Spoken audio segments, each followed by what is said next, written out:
Throughout the winding journey of my life, there have been countless moments that struck me completely off guard.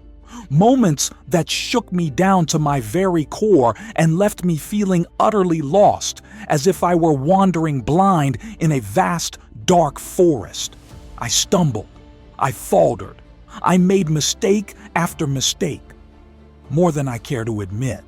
Failures piled up like relentless waves crashing against the shore, and the struggles felt endless. There were times I felt downright foolish, questioning every step, every decision, searching desperately for answers that refused to come. I didn't know what to do, where to turn, or how to keep going.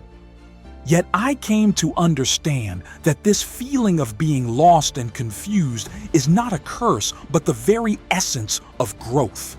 It is the foundation of transformation and self-discovery. Life demands of us that we experiment, that we stumble, that we fall, and that we rise again. This trial and error, this painful learning is how we evolve. The hard times, oh, they will come.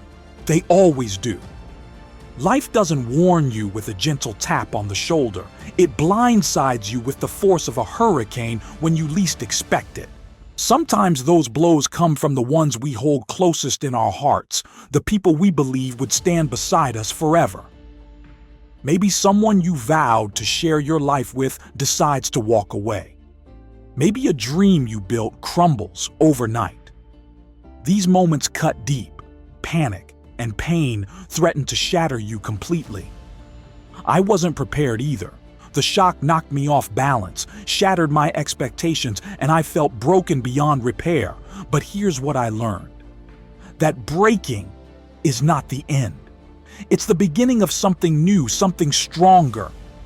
When I was walking through my own personal hell, I realized one thing: you cannot stay there. You cannot let yourself linger in despair. I stood up. I refused to remain crushed beneath the weight of my suffering. I took one trembling step, then another, and then I kept moving forward, because success, it's not about getting it right the first time. Far from it. Failing at first is the natural order of things. Nobody stumbles into greatness without first stumbling. The road to success is winding, filled with setbacks and challenges. I discovered just how much I could endure only when the pressure was turned up, when I felt stabbed in the back by those I trusted, when I faced harsh realities alone, when I was thrown into the fire of struggle and pain. That's when real courage was forged. In those moments when the world seemed to fall apart, I found the unshakable strength within myself. Whenever life threw me off course, whenever I made mistakes, whenever everything seemed to go wrong, I lifted my head high. Because I realize sometimes the story we think is ending is actually just the prologue. What if my best days aren't behind me? What if the battles I fought, the pain I endured, are serving a far greater purpose? What if, through my struggle, I am breaking chains that have bound generations before me? I'm not finished yet. I'm still here, breathing, fighting, alive. Don't count me out. That which didn't kill me has only made me stronger, more resilient. Life is shaped far more by what I choose to make of it than by the circumstances thrown my way. It's not the opinions of others or the limitations of my environment that define my destiny. It is my own will, my own vision. I've held tight to my dreams and refused to let anyone snatch them away, even when no one else understood. Sometimes even when I doubted myself, I held on with a fierceness I didn't know I had. When the path got steep, when exhaustion threatened to pull me down, I refused to quit. I forced myself to stand up, sometimes more than once, because sinking to the bottom is easy. Anyone can do that. Staying there takes no effort or courage, but rising from the depths, that demands every ounce of strength, every spark of willpower you can muster. I had to call upon a fierce determination and tell myself, I am going to push through. There were mornings when I literally had to drag myself out of bed, silencing the inner voice that screamed I was too tired, that I couldn't go on.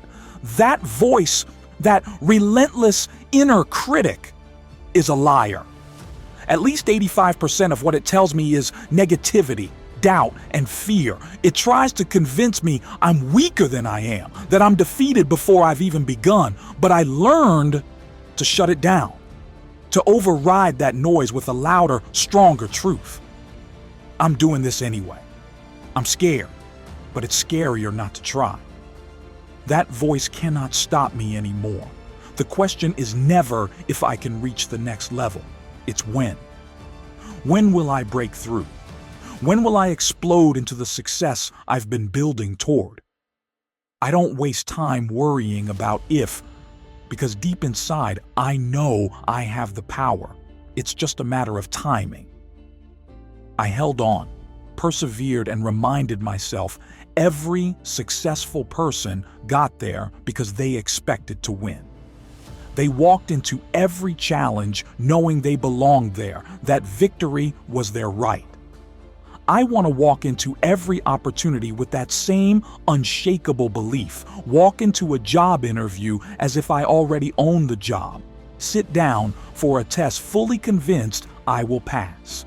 I refuse to live in the limitations others place on me. I live in my own reality, in the truth I choose. Just because you can't see it doesn't mean it's impossible. I expect to be phenomenal, nothing less. Failure is simply not an option. Patience has been my greatest teacher. I've learned to wait, to hold on, to hold out. Whether it takes 6 months, a year, or even 10 years, I'm prepared to wait. I don't need physical proof or external validation every step of the way. Even when the days are dark and I feel invisible progress, I keep my faith. When I have a terrible day, I rise the next morning and act as if nothing happened, because storms pass, and so will this. You don't need to be perfect. Your circumstances don't need to be ideal. You don't need a flawless background or the right connections. You don't have to do everything the right way to succeed. The only real requirement is willingness. Willingness to try, to fail, to rise again. You have to step into the arena where the real action happens. After enduring the storm, you will find calm. You will find your footing. Things will start to click. Start where you are, with what you have. Don't let the lack of money stop you. If you have a dream, that dream is enough. Go out there and believe it's possible. If you want it, you have to act. You have to be willing to experiment, to fail, to succeed. When you focus your energy on creating the life you desire, new powers will awaken inside you. Miraculous strengths you never imagined will rise to the surface. I keep pushing forward every day. I keep learning, writing, singing, fighting, and moving forward. And you have to keep going too. This is your life. You own it. No one else does. You are the captain of your ship, the master of your destiny. You can have it. You can do it. You can be it.